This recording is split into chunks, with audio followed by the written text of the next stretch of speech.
Okay, so test 5 was actually just a review test of articles 1 and 10. Most of these are Angela's questions, actually. So 1, the only way an action can be commenced in a superior court other than an action against a juvenile offender or adolescent offender is by the filing by a grand jury of an indictment against a defendant who has never been held by a local criminal court for the action of the grand jury with respect to the charges in the indictment. Otherwise, a criminal action can be commenced only in a local criminal court by filing, and it's all of the above. So an information, a simplified information, a prosecutor's information, a misdemeanor complaint, or a felony complaint. So if you're wondering how a prosecutor's information can commence an action, if a grand jury refuses to return an indictment, the DA can file a prosecutor's information to commence the action in local criminal court.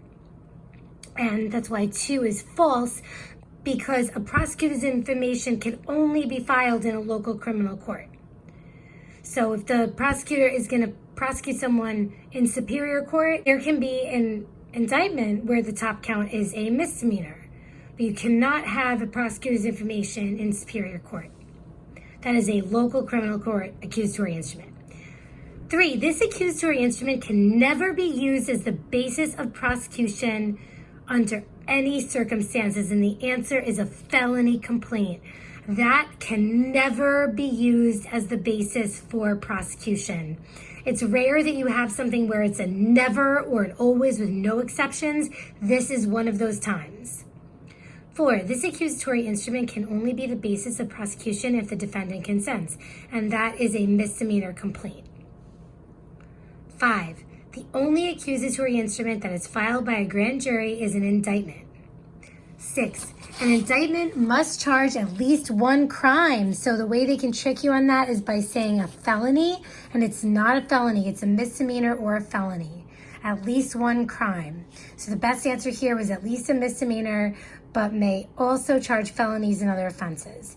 Which of the accusatory instruments must be verified? And we have a misdemeanor complaint, an information, and a felony complaint. So it's the 2 complaints and the regular information that have to be verified. Which of the following is not considered a superior criminal court?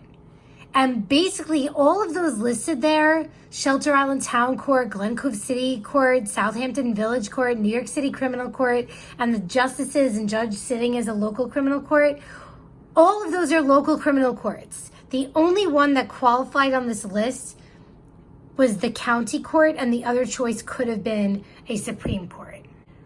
A superior court judge sitting as a local criminal court has trial jurisdiction over, and the answer is that this is a trick question. So it could be argued that there's no trial jurisdiction in this circumstance because we know that they're only allowed to do those 3 things: search warrants, warrants of arrest, and conduct arraignments. But the key to know is just that he doesn't have trial jurisdiction over felonies when he's sitting as a local criminal court. Presumably, if somebody took a plea of guilty at their arraignment as a matter of right, then he would be able to dispose of it. Just know that he doesn't have trial jurisdiction over felonies when he's sitting as a local criminal court. And that concludes test 5.